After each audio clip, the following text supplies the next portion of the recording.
In the late 18th century, the world watched as the 13 colonies of North America rebelled against the mighty British Empire. It was a time of unprecedented change, a time when the very notion of sovereignty and nationhood was being rewritten.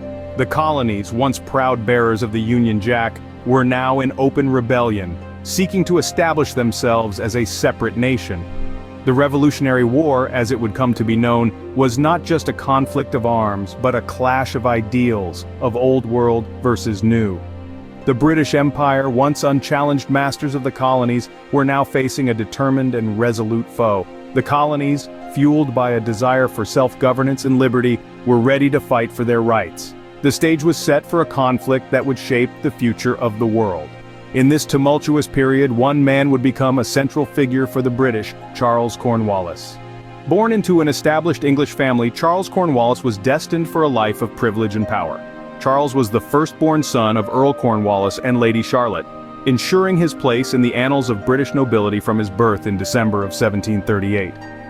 Raised in a household where duty and honor were highly valued, he was groomed from an early age to carry on his family's legacy. His education was nothing short of excellent, attending the prestigious Eton College and later Clare College in Cambridge. This strong foundation prepared him well for his future role in the military. At the tender age of 18, Cornwallis purchased a commission as an ensign in the British Army, quickly rising through the ranks due to his dedication and strategic acumen. His early military career was marked by impressive victories, earning him an appointment as a general during the Revolutionary War.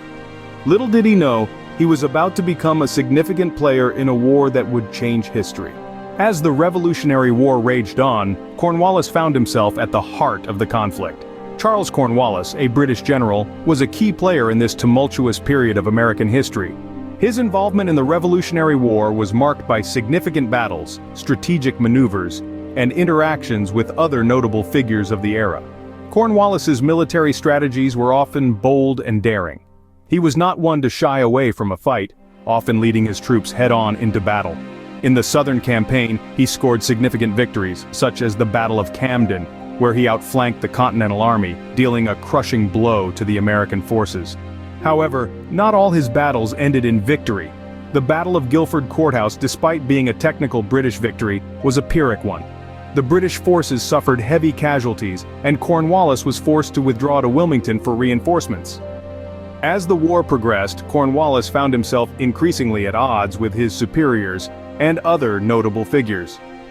His relationship with Sir Henry Clinton, the British commander-in-chief in North America, was particularly fraught. Their disagreements over military strategy and tactics often led to tense exchanges and strained their working relationship. Despite these challenges, Cornwallis remained a formidable foe. His tactical acumen and relentless pursuit of victory kept the American forces on their toes. However, the tide of the war was turning against the British. The culmination of Cornwallis's involvement in the Revolutionary War came at Yorktown. Encircled by American and French forces, Cornwallis found himself with no viable escape route. After a prolonged siege, he was forced to make the difficult decision to surrender to General George Washington, effectively ending the military aspect of the Revolutionary War. His surrender at Yorktown marked the end of the Revolutionary War and a new chapter for Cornwallis. This was not the end of Cornwallis's story, but rather the beginning of a new chapter in his life, one that would continue to shape the course of history in profound ways. The Revolutionary War may have ended, but Cornwallis's story did not. After the war, Cornwallis returned to England where he continued to serve his country.